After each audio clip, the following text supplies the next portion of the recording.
నారా లోకేష్ గారి అకౌంట్లోకి ఈ తల్లికి వందన డబ్బులు జమ అయిపోతాయని చెప్పి ఇప్పుడు 2,000 రూపాయలు మెయింటెనెన్స్ ఛార్జెస్ అని కట్ చేస్తున్నారు. ఈ 2,000 డబ్బులు డైరెక్ట్గా నారా లోకేష్ అకౌంట్లోకి వెళ్ళిపోతున్నాయి, నిధులన్నీ దారి మళ్ళీ ఇచ్చేస్తారని చెప్పి వైఎస్ఆర్సీపీ పార్టీలు బురద జల్లి వ్యాఖ్యలు చేస్తారు. దీన్ని బట్టి మీ అభిప్రాయం? ఇప్పుడు మంచి చేసేవాడి మీదే కదన్నా బురద జల్లేది. ఇప్పుడు మంచి చేసేవాళ్ళ మీద బురద జల్లుతారు. ఇప్పుడు మంచి చేయకుండా నువ్వు ఇంట్లో కూర్చొని నీ మీద ఏం జల్లుతారు? ఇప్పుడు మంచి చేశారు కాబట్టే బురద జల్లుతున్నారు. అవన్నీ తప్పుడు మాటలన్నా దయచేసి ఆ మాటలన్నీ వాళ్ళు వెనక్కి తీసుకోవాలి. ఎందుకంటే ఆయనకి ఏమన్నా తక్కువ ఏంటి, ఈ డబ్బులు తినాలని వాళ్ళకి ఏమన్నా ఇదా, లేకపోతే వాళ్ళకి ఏమన్నా సరదానా? అవన్నీ కరెక్ట్ పద్ధతి కాదు. వాళ్ళన్నీ ఇలాంటి మాటలతో మరి చాలామంది బాధ పెడతాం జరుగుతుంది. ఇవన్నీ కాదండి, దయచేసి మీ మాటలను వెనక్కి తీసుకోండి. ఇప్పుడు స్కూల్ పిల్లల విషయంలో కూడా ఆ డ్రెస్సు కలర్లో పార్టీలకు సంబంధించిన కలర్ల టైపులో ఉండేవి. ఈ రోజున ఒక గ్రీన్ కలర్ పెట్టడమే కానీ పుస్తకాల మీద జగన్మోహన్ రెడ్డి బొమ్మలో జగన్ విద్యా కానుక అని చెప్పి రకరకాలుగా ఉండేవి. ఇప్పుడు ఆ పేర్లు ఏమీ లేకుండా చక్కగా నీట్గా రావడం, అంతేకాకుండా సన్న బియ్యంతో భోజనం పెట్టడం, విద్యార్థులకు ఏదైతే హామీ ఇచ్చిన ప్రకారంగా సన్న బియ్యంతో భోజనం పెట్టడం, ఇవన్నీ ఎలా అనిపించినాయి అన్న?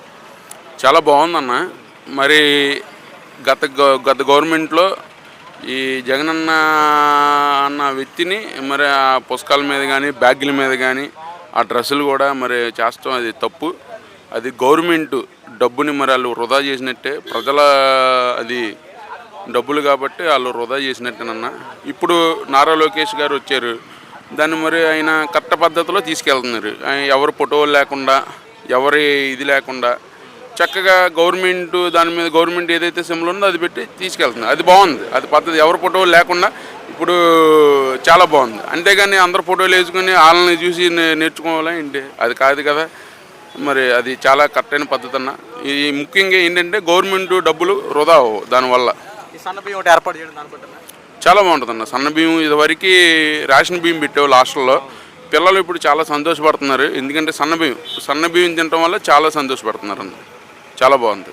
ఇప్పుడు గతంలో ఏదైనా పథకం రిలీజ్ చేశారనుకో, పెద్ద మీటింగ్ పెట్టేసి ఆర్భాటం చేసుకుంటా బటన్ నొక్కేసి నేరుగా మీ కళ్ళు అతల పడతాయని చెప్పి పెద్ద పెద్ద మీటింగ్లు.